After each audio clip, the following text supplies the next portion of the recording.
I don't know that I can pick 5 that are the most important. I think the stuff that people miss the most is the stuff at the end of the list, the after sales, Right. like after it's all said and done. I think that stuff gives you the best chance at leaving a lasting impression.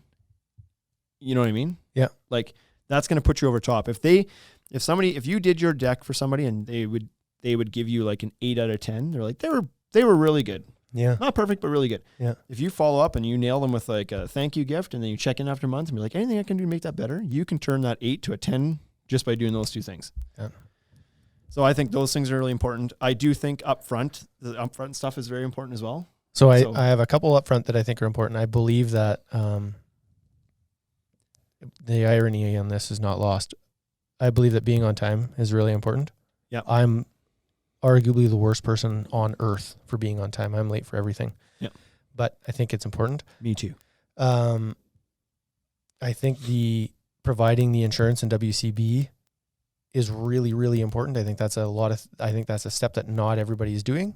Providing the scope of work, I think, is super important. Yep.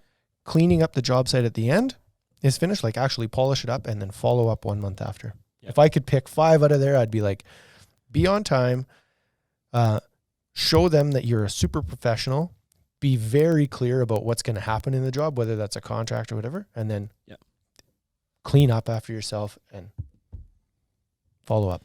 Yeah, that's it. That might be one of the big, maybe not for the customer's sake, but for your sake, the whole being clear with what you're doing on that job.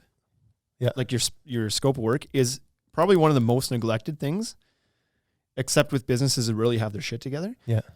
But yet one of the most important things, because you see this day in and day out. I've got 3 quotes. One's $7,000, one's $12,000, and one's $15,000. How is this so different? Yeah. How is one guy 7, one guy how? Yeah.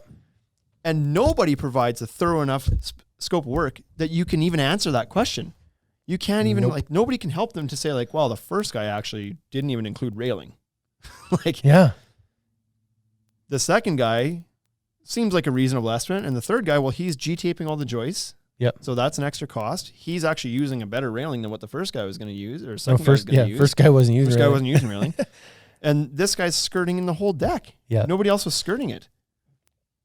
So like, that's super important details, especially if you're the high guy. You need to explain why you're the high guy. You know why you're the high guy. Yep. But you need to be able to give that to the customer in layman's terms, say like, here's why we're more. Yeah. And don't be afraid to even say that up front. Be like, listen, my estimate's going to be higher than if you're getting other estimates. Good chance I'm higher. Here's why. Yep. And if that's part of your little info package, provide them the knowledge, not the excuse. Yeah. Because like some guys are like, I don't use 2x8. I'm using 2x10. The deck's 6 feet out. Don't care. Using 2x10. That's fine. Yep. As long as you let your customers know that that's why you're a little bit more, is because you're building the deck stronger. Yep.